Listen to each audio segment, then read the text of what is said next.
Hello, and welcome to The Wave from Ocean Reef, a podcast about the flow of life today and how you and I might ride with or swim against it. I'm Dan Meyer, Chaplain-in-Residence at the beautiful Ocean Reef community in Key Largo, Florida, and here's The Wave for today. In a recent episode of The Wave, I invited you to consider how anger can be among the most creative emotions any of us can have. If you think about it, many of the greatest innovations in history or changes in society came about because people got good and mad to the point that they did something bold or new that altered the future for the better. Anger, however, doesn't always work that way. Sometimes our anger is moved by pride or selfishness.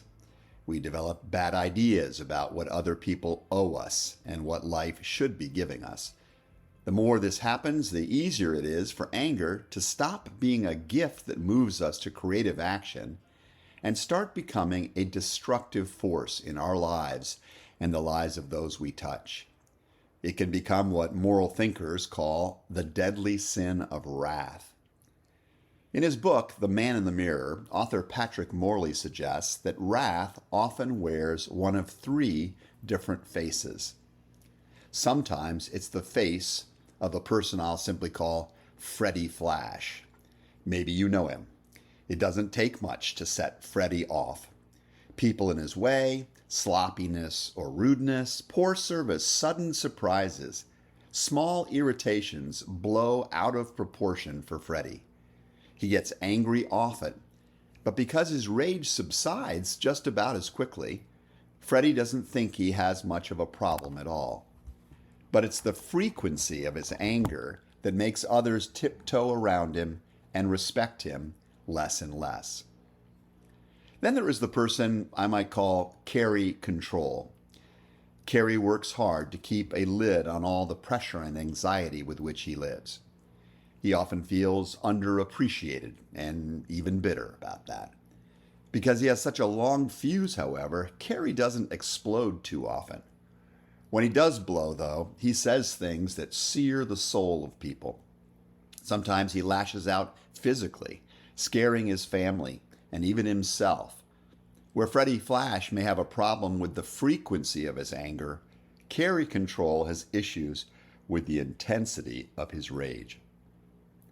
And then there's a third type of person, someone like Gary Grudge. Gary has a problem with the duration of his anger. Gary rarely has visible outbursts of wrath. He simply seethes and simmers silently, nursing his resentment toward those who've hurt him, pondering how to discredit them, imagining scenarios where they come to feel the pain that he has felt. His blood pressure soars, his stomach acids churn. He doesn't get over it. Unlike anger, wrath is never helpful. It disfigures the soul of the wrathful one, often leading to a blind self-righteousness. It consumes the health of the person who carries it. It wreaks havoc on the well-being of those around someone like Freddie, Carrie, or Gary, or Frida, Carrie, or Gail. Wrath saps or destroys relationships. It takes the lives of between 15 to 20,000 people each year in our country in crimes of passion. So why do we sometimes tolerate or even nurture wrath in ourselves? Pastor and author Frederick Buechner had a theory. He wrote that of all our emotions, anger is possibly the most fun. To lick your wounds, to smack your lips over grievances long past, to roll over your tongue the prospect of bitter confrontations still to come, to savor to the last toothsome morsel both the pain you were given and the pain you are going to give back. In many ways, it is a feast for a king. The chief drawback, writes Buechner, is that what you are wolfing down is yourself. The skeleton at the feast is you.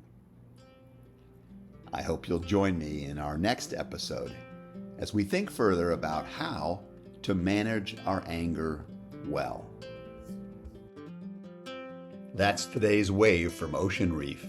If you know of others who might appreciate this sort of content, I hope you'll pass it along or encourage them to find me on Spotify, Apple, or other podcast outlets. Until next time, I'm Dan Meyer, hoping that the flow of life is good for you.